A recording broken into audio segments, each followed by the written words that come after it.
ዛሬ ለአሁኑ ሁለቱም ወገኖች የተኩስ አቁም ስምምነቱን በይፋ አፍርሰናል አላሉም። ይሁን እንጂ ከዚህ በላይ የሚደረጉ ግጭቶችን ጦርነቱን ለማስቆም በዋሽንግተንና በቴህራን መካከል ሰፊ ስምምነት ለመድረስ የሚደረጉ ጥረቶችን ያደናቅፋል የሚል ስጋት አለ።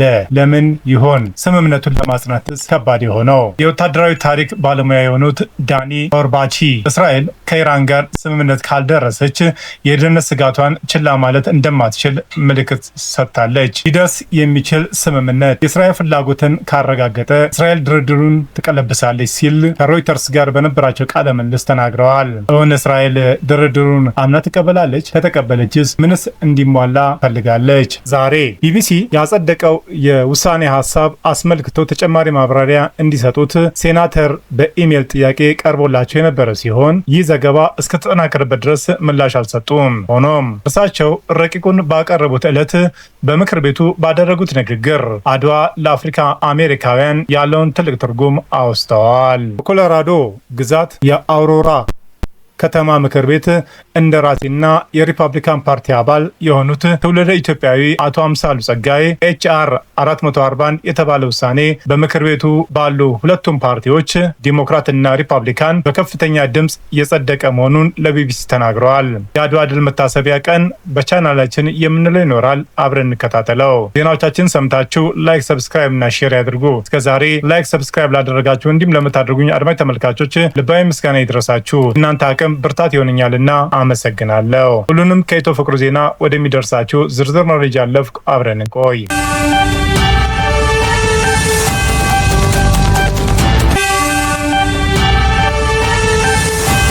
በአሜሪካና ኢራን መካከል የተደረሰው የተኩስ አቁም ስምምነት ምክንያቶች። ባለፈው ሚያዝያ በአሜሪካና ኢራን መካከል የተደረጉት የተኩስ አቁም ስምምነት በቀጠናው አዲስ ግጭት መቀስቀሱን ተከትሎ በከባድ ጫና ውስጥ ይገኛል። የአሜሪካ ፕሬዝዳንት ዶናልድ ትራምፕ እና የኢራኑ ከፍተኛ ባለስልጣናት ጥቃቶቹን ተከትሎ ሊወስዳቸው ስለሚችሏቸው እርምጃዎች ዛቻ እየተለዋወጡ ነው።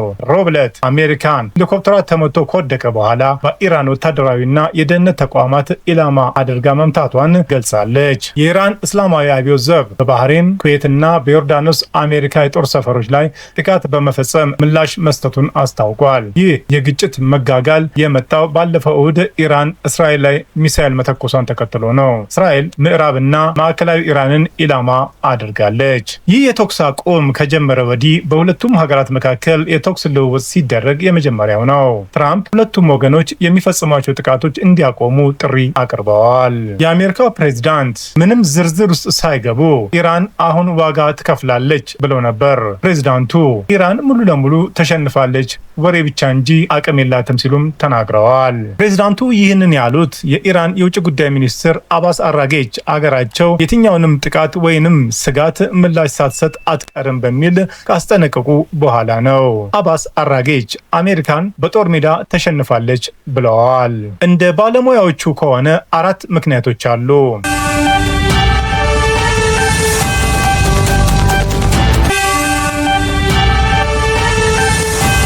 በኢራን ቀላል ያልሆነ ስምምነት። በዋሽንግተን መቀመጫውን ያደረገ የዓለም አቀፍ ፖሊስ ባልደረባ የሆኑት ሲና ሆሲ አንዱ ምክንያት በኢራን በኩል የተኩስ አቁም ስምምነት የግጭቱን ዋነኛ ጉዳይ አለመፍታት ነው ይላሉ።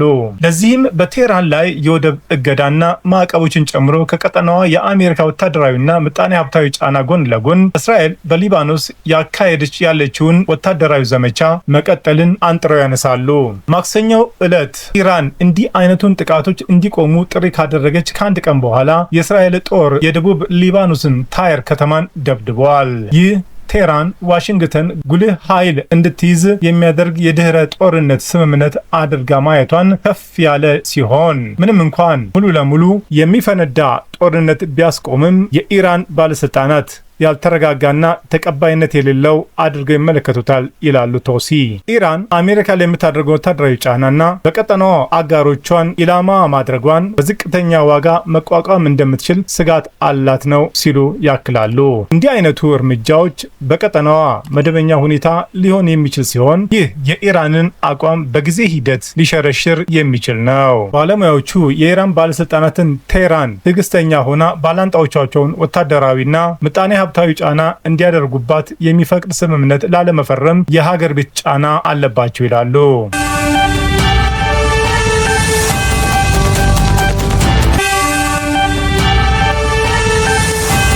የእስራኤል ሚና። ተንታኞች የተኩስ አቁም ስምምነቱን ለማጽናት የሚደረገውን ጥረት እስራኤል በእርምጃዋ እያወሳሰበች መሆኑን ያነሳሉ። በዩናይትድ ኪንግደም የሮያል ዩናይትድ ሰርቪስ ኢንስቲትዩት ከፍተኛ ባለሙያ የሆኑት ዶክተር አሊየር እስራኤል ኢራንን ቀጠናዊ ሀያል ሆና የሚያስቀጥላትን የአሜሪካ ኢራን ስምምነትን ለማደናቀፍ መሰረታዊ ፍላጎት አላት ይላሉ። እስራኤል ሊካሄድ የሚችልን የዲፕሎማሲ ጥረቶችን ረባሽ አድርገው ይገልጿታል። ምንም እንኳን የአሜሪካ ዲፕሎማሲያዊ ጥረት ቢቀጥልም ስምምነቱን ለማበላሸት እርምጃ ይወስዳሉ። ከእሁዱ ጥቃት በኋላ ቴል አቪቭ ኢራን ላይ ጥቃት እንዳትፈጽም ፕሬዚዳንት ትራምፕ ቢያስጠነቅቁም እስራኤል ትራምፕን አሻፍረኝ ስለማለቷ አንዳንድ ክርክሮች ተካሂደዋል። በእስራኤል ኢንስቲትዩት የብሔራዊ ደህንነት ጥናት ከፍተኛ ተመራማሪ የሆኑት የሸዋ ካልሲክ ለሮይተርስ እስራኤል በዚህ ጦርነት ለረዥም ጊዜ ብቻዋን መጓዝ እንደማትችል ጥርጥር የለውም፣ ምክንያቱም መሳሪያ የሚበላ ስለሆነ ብለዋል። ከቢቢሲ ጋር በስልክ በነበራቸው ቃለ ምልልስ ትራምፕ ጠቅላይ ሚኒስትር ቤንያሚን ኔታንያሁ አሻፈረኝ ብለው ኢራን ላይ የአጸፋ ጥቃት መፈጸማቸውን አስተባብለዋል። ምንም እንኳን ትዕግስት እንዲያሳዩ ቢወተውቱም። ዜናዎቻችን ሰምታችሁ ላይክ፣ ሰብስክራይብ እና ሼር ያድርጉ። እስከዛሬ ላይክ፣ ሰብስክራይብ ላደረጋችሁ እንዲሁም ለምታደርጉኝ አድማጭ ተመልካቾች ልባዊ ምስጋና ይድረስ። የእናንተ አቅም ብርታት ይሆነኛልና አመሰግናለሁ።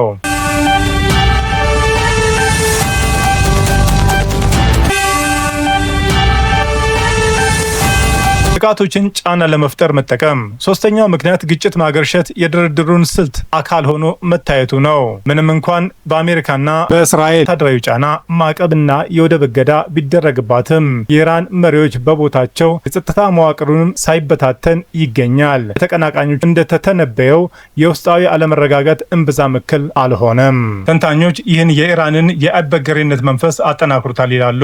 የቱንም ዋጋ ከፍሎ ግጭቱን ከማስወገድ ይልቅ ኢራን አሁን ራሷን ጫና ተቋቁማ እንድትችል አድርጋ እንድታይ አድርጓል። ሆኖም አዲስ ቀይ መስመሮችን ለማስከበር ፍላጎት ይኖራታል። በተመሳሳይ ጊዜ ባለሙያዎች ወታደራዊ ጫናንና ዲፕሎማሲ መሳ ለመሳ መሄድ የሚችለው እንደሆነ አመላክቷል። ቶሲ ኢራን ዲፕሎማሲ እየተወች አይደለም ይላሉ። በሊባኖስ በባህረ ሰላጤውና በሌሎች አካባቢዎች በቅርብ የነበሩ አብዛኞቹ በኢራን የሚደገፉ ቡድኖች ያሳተፈ እንቅስቃሴዎችን ሰፊ ጦርነት ለመቀስቀስ ኢላማ ያደረጉ አይደለም በማለት ይከራከራሉ። ይሁን እንጂ የኢራን አሁናዊ ቁመና እና የድርድር አቋም ለማጠናከር የሚከፈል ዋጋ ነው። ዶክተር ሃይለር ይህን ሀሳብ ያጠናክራሉ። አመክንዮ ቀላል ነው። ለእስራኤልና ለአጋሮቿ ኢራንን ማጥቃት ዋጋው ነፃ ከሆነ በቀጠናዋ ሰፊ አሜሪካን የደህንነት መዋቅር ላይ በማነጣጠር ዋጋውን ውድ ማድረግ ነው።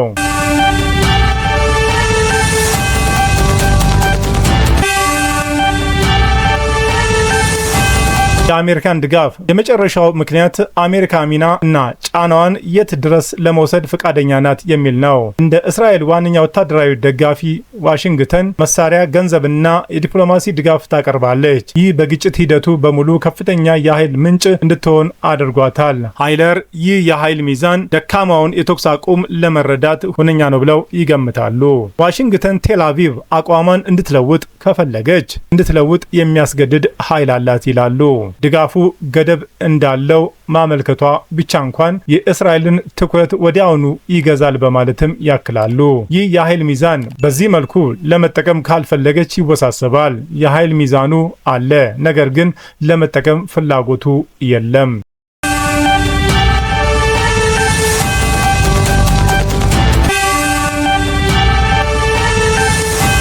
ዜናዎቻችን ሰምታችሁ ላይክ፣ ሰብስክራይብ እና ሼር ያድርጉ። እስከዛሬ ላይክ፣ ሰብስክራይብ ላደረጋችሁ እንዲሁም ለምታደርጉ አድማጭ ተመልካቾች ልባዊ ምስጋና ይድረሳችሁ። የእናንተ አቅም ብርታት ይሆነኛልና አመሰግናለሁ። የሚጠበቁ ስጋቶች። ተንታኞች እነዚህን ተለዋዋጭ ሁኔታዎች የተኩስ አቁም ስምምነት እንዳይጸና ከባድ ፈተና ሊሆን ይችላሉ ሲሉ ያስጠነቅቃሉ። ለአሁኑ በርካታ ባለሙያዎች ብቸኛ መውጫ መንገድ ዲፕሎማሲ እንደሆነም ይናገራሉ። ይሁን እንጂ ሃይለር ዲፕሎማሲ ለወታደራዊ እርምጃ ሽፋን ሆኖ መታየቱ ከቀጠለ ኢራን ዋጋ ለማስከፈል ወደ ጥቃት መንገዷን ልትቀይር ትችላለች ይላሉ።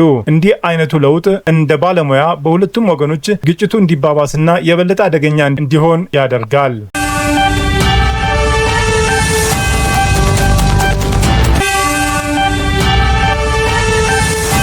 የአድዋ ድል በአሜሪካ ግዛት ምክር ቤት። በአሜሪካ ፔንሲልቫኒያ ግዛት የህዝብ ተወካዮች ምክር ቤት የአውሮፓውያኑ መጋቢት 2 በግዛቱ የአድዋ ድል መታሰቢያ ቀን እንዲሆን የቀረበን የውሳኔ ሀሳብ በከፍተኛ ድምፅ ጸደቀ። ይህ HR 441 የተሰኘ የውሳኔ ሀሳብ የጸደቀው ባለፈው ሳምንት በግዛቲቱ የህዝብ ተወካዮች ምክር ቤት በተደረገ የድምፅ አሰጣጥ ስርዓት ነው። በአሜሪካ የግዛቲቶች ምክር ቤት አሰራር መሰረት ይህ ውሳኔ የግዛቲቱን የህግ መዝገብ ላይ የአድዋ ድል በይፋ እውቅና ያገኘበትን ታሪካዊ ሰነድ ሆኖ በቋሚነት ይቀመጣል። ይህ የውሳኔ ሀሳብ ረቂቅ የአውሮፓውያኖቹ ማርች 2 ቀን 2026 የ130ኛውን የአድዋ ድል ቀን ሆኖ በፔንሲልቫኒያ ግዛት እውቅና እንዲሰጠው የሚደነግግ ነው። ውሳኔው በሪፐብሊክና በዲሞክራቶች ፓርቲ እንደራሴዎች በተሰጠው 195 ከፍተኛ የድጋፍ ድምፅና በ6 ተቃውሞ ብቻ ነው የጸደቀው። ረቂቅ የቀረበው ከወራት በፊት ቢሆንም የምክር ቤቱ የውስጥ አሰራሮችን አልፎ ውይይቶች ተደርገውበት ከቆየ በኋላ የውሳኔ ድምፅ የተሰጠበት ግን ባለፈው ሳምንት ነው። HR 441 ረቂቅ የውሳኔ ሀሳብን ለፔንሲልቫኒያ የህዝብ ተወካዮች ምክር ቤት ያቀረቡት የሰሜን ፊላዴልፊያ ሚኒጋመር ካውንቲ የህዝብ ተወካይ የሆኑት ሴናተር ቤንጃሚን ሳንቼዝ ናቸው። የምክር ቤቱ አባል ሴናተር ቤንጃሚን ሳንቼዝ በዕለቱ በንባብ ባሰሙት የመክፈቻ ንግግር በዘመናዊ የዓለም ታሪክ ውስጥ አድዋ የማይናቅ ቦታ እንዳለው ካወሱ በኋላ የኢትዮጵያዊ ንጉስ ዳግማዊ ሚኒሊክና ባለቤታቸው ጣይቱ ቡጥል በአመራሩ ሰጪነት አገራቸውን ከቀኝ ገዢ ተቀራማቾች ማስጣላቸውን አብራርተዋል። ይህም ለአፍሪካ አሜሪካውያን በሀገረ ግዛቱ ውስጥ ለሚኖረው ትውልድ ኢትዮጵያውያን ሁሉ ትልቅ ኩራት ነው ብለዋል። የፔንሲልቫኒያ ግዛት የተወካዮች ምክር ቤት በበኩሉ በድረገጹ ባሰፈረው ጽሑፍ አውሮፓውያኑ የአፍሪካ ሀገራት ቀኝ ግዛት በያዙበት እና መቼም ነፃ የሚወጡ በማይመስሉበት በዚህ ወቅት ኢትዮጵያ ነፃነቱ በማስከበር የአድዋ ድልን አድንቀዋል። በዚህም ኢትዮጵያ ቀኝ ያልተገዛች ብቸኛዋ የአፍሪካዊት ሀገር በመሆኗ በ19ኛውና በ20ኛው ክፍለ ዘመን በነበሩ የዓለም ሀያላን እውቅና ማግኘቷን ገልጸዋል። በመሆኑም አውሮፓውያኖቹ መጋቢት 2 በፔንሲልቫኒያ ግዛት የአድዋ ድል መታሰቢያ ቀን እንዲሆን ውሳኔ ማሳለፉን አስታውቋል። የአድዋ ድል ቀንን በማክበር የአሜሪካን ታሪክንም እናስከብራለን ብለዋል። ምክር ቤቱ ያሳለፈውን ውሳኔ በኢትዮጵያና በአሜሪካ ግንኙነት ላይ የሚሰራው አሜሪካ ኢትዮጵያን ፓብሊክ አፌርስ ኮሚቴ አወድሶታል። ፔንሲልቫኒያ ምክር ቤት በውሳኔው ከአድዋ የተቀሰመውን ትምህርት ዛሬም ድረስ ወሳኝ መሆኑን የሚያሳይ ትልቅ መልእክት አስተላልፈዋል። በዓለም የሚሊዮኖች ለሚያነሳሳና ለሚያኮራ ለዚህ ታሪካዊ ቀን እውቅና በመስጠት እናመሰግናለን ብለዋል። ኮሚቴው HR 441 ረቂቅ የውሳኔ ሀሳብን ለፔንሲልቫኒያ ምክር ቤት ላቀረቡት የህዝብ ተወካዮች ቤንጃሚን ሳንቼዝም ምስጋናውን አቅርበዋል። ውሳኔው የአውሮፓውያኖቹ መጋቢት 2 የኢትዮጵያ አርበኞች በ1896 በአድዋ ተራራዎች የጣሊያንን ዘመናዊ ጦር ድል ያደረጉበትን ዕለት ለማስታወስ የተላለፈ መሆኑንም አክለዋል። 13 ሚሊዮን ህዝብ በሚኖርባት ፔንሲልቫኒያ ግዛት በርካታ ትውልድ ኢትዮጵያውያን ፊላዴልፊያን ጨምሮ በሌሎች የግዛቲቱ ትላልቅ ከተሞች ውስጥም ይኖራሉ። የኢትዮጵያ ታሪክ በኢትዮጵያውያን ብቻ ተወስኖ የሚቀር አይደለም ያሉት አቶ አምሳሉ ያ ታሪክ አፍሪካውያንና ጥቁር አሜሪካውያንን ታሪክም ጭምር ነው በማለት የድል ቀኑ በፔንሲልቫኒያ ግዛት እንዲታሰብ መደረጉ ወርቃማ ድል የሚፈጥር እንደሆነም ገልጸዋል። ዜናዎቻችን ሰምታችሁ ላይክ፣ ሰብስክራይብ፣ መሼር ያድርጉ። እስከዛሬ ላይክ፣ ሰብስክራይብ ላደረጋችሁ እንዲሁም ለምታደርጉ አድማጭ ተመልካቾች ልባዊ ምስጋና ይድረሳችሁ። የእናንተ አቅም ብርታት ይሆነኛልና አመሰግናለሁ። የአድዋ ድል በተመሳሳይ እርሳቸው በተወከሉበት ኮሎራዶ ግዛት አውራሮ ከተማ ምክር ቤት እውቅና ተሰጥቶት የጥቁሮች ታሪክ ከሚዘከርበት ወር ጋር ተጣምሮ የሚከበር በዓል እንደሆነም አስታውሰዋል። ጉዳዩ ወደ ምክር ቤቱ ከመምጣቱ በፊትም ከፍተኛ እንቅስቃሴ ሲደረግበት እንደነበር ያወሱት አቶ አምሳሉ ይህን ታሪካዊ ድል ኢትዮጵያውያን ለአሜሪካውያንና ለጥቁር በሙሉ ትልቅ ድል ነው ብለዋል። የግዛቲቱ መጋቢት 2 2026 ለ130ኛው የአድዋ በዓል መታሰቢያ እንዲሆን ተወሰነ ሲባል ትርጉሙ ምንድን ነው? ለምንስ ውሳኔው ረዥም ጊዜን ሊወስድ ቻለ? በሚል የተጠየቁት አቶ አምሳሉ በምክር ቤቱ አሰራር የውሳኔ ሀሳብ ሪዞሉሽንስ ብዙ ማለፍ ያለባቸው ሂደት ስላለ ነው ብለዋል። መጋቢት 2 የአድዋ ቀን መባሉ ደግሞ ለአንድ ጊዜና ለአንድ ዓመት ብቻ ሳይሆን ቋሚና ቀጣይ እንዲሆንም አብራርተዋል። ዕለቱ ለአድዋ ድል መሰየሙ በተግባር ምን ማለት እንደሆነ ተጠይቀው በግዛቲቱ ቀን መቁጠሪያ ካላንደር ውስጥም የአድዋ ቀን ተብሎ ተካቶ ታስቦ ይውላል። ይህ ትልቅ ትርጉም ያለው ትምህርታዊ ሲምቦል ሲምቦሊክ ነው ብለዋል። ሆኖም ውሳኔው በዚህ ግዛት ተፈጻሚ የሚሆን እንጂ ወደ ፌዴራል የሚያመራ እንዳልሆነም አክለዋል። ይሁንና አድዋ በበርካታ ግዛቶች እውቅና እያገኘ ከመጣ ወደፊት ኢትዮ አሜሪካውያን፣ ጥቁር አሜሪካውያንና የተለያዩ አደረጃጆች ጉዳዩን በጊዜ ሂደት ወደ ፌዴራል ይዘውት እንዲሄዱ አንዳች እድል ሊፈጥር እንደሚችልም ያላቸውን ተስፋ ተናግረዋል። አድዋ ኢትዮጵያ በአጼ ሚኒሊክና በባለቤታቸው እቴጌ ጣይቱ አመራር ሰጪነት የጣሊያን ወራሪዎችን ድል በመምታት ሉዓላዊነቷን አስከብራ የቆየችበትና በዓለም አቀፍ ደረጃም የጥቁር ሕዝቦች ነጻነትና ጸረ ቀኝ ግዛት ትግል ምልክት የሆነ ታሪካዊ ድል ነው። ከአድዋ ድል በኋላ በርካታ ሀገራት የጸረ ቀኝ ግዛት ተጋድሏቸውን በማጠናከር ለዓመታት በዘለቀ ትግል ነጻነታቸውን መቀዳጀት ችለዋል። በአፍሪካ ሁለት ሀገራት ቀኝ አለመገዛታቸውን ታሪክ የሚያስረዳ ሲሆን ኢትዮጵያ ራሷን ያስከበረችው አርበኞች ባደረጉት ትግል ነው። በአድዋ ጦርነት በሺዎች የሚቆጠሩ የጣሊያን ሰራዊት አባላት ሲገደሉ፣ ሌሎች ሺዎች ደግሞ ተማርከዋል። መድፎችን ጨምሮ በከፍተኛ መጠን ያለውን የጦር መሳሪያዎችን መማረካቸውን ታሪክ ያስረዳል። በተጨማሪም የጣሊያንን ሰራዊት ከመሩት መኮንኖች መካከል ጀነራል አልቤርቶኒ ሲማርክ፣ ዋና አዛዥ ጀነራል ባራቴሪ ሸሽተው አምልጠዋል። ኢትዮጵያ ይህንን ታሪካዊ ድል የተጎናጸፈችበትን የካቲት 23 ቀን በየዓመቱ በደማቅ ታሪካዊ ሁነቶች ታከብራለች። ባለፈው የካቲት ወርም 130ኛውን የአድዋ ድል በዓል ተከብሯል።